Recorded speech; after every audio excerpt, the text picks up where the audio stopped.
लोगों के हाथ में ही हमारी राष्ट्र की सत्ता है, शासन है। और चौथा जो कंपोनेंट है राष्ट्र की, वो है संस्कृति, वो आत्मा है। अगर इस राष्ट्र में अपनी आत्मा नहीं है, पराई आत्मा अगर घुस गई तो राष्ट्र खत्म, नष्ट। हाँ, भूमि है, लोग हैं, लेकिन बेकार, किसी काम का नहीं है। तो संस्कृति वहीं की संस्कृति होनी चाहिए, है कि नहीं बताइए।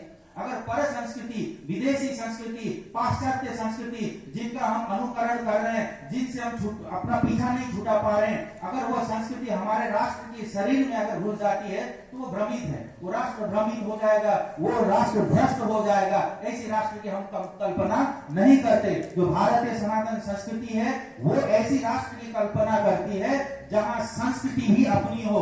भले ही वो अरुणाचल में अरुणाचल की संस्कृति हो, मणिपुर में मणिपुर की संस्कृति हो, नागालैंड में नागालैंड की संस्कृति हो, आसाम में आसाम की संस्कृति हो, या सिक्किम में सिक्किम की संस्कृति हो, लेकिन अपनी हो, अपनी भूमि से निकली हुई संस्कृति हो। कोई पराई संस्कृति विदेश से ला करके, चुरा करके, अनुकरण करके लिया हुआ संस्कृति नहीं चाहिए। अगर हार्डवेयर हमारा है तो सॉफ्टवेयर भी हमारा ही होना ही चाहिए, है कि नहीं बताइए।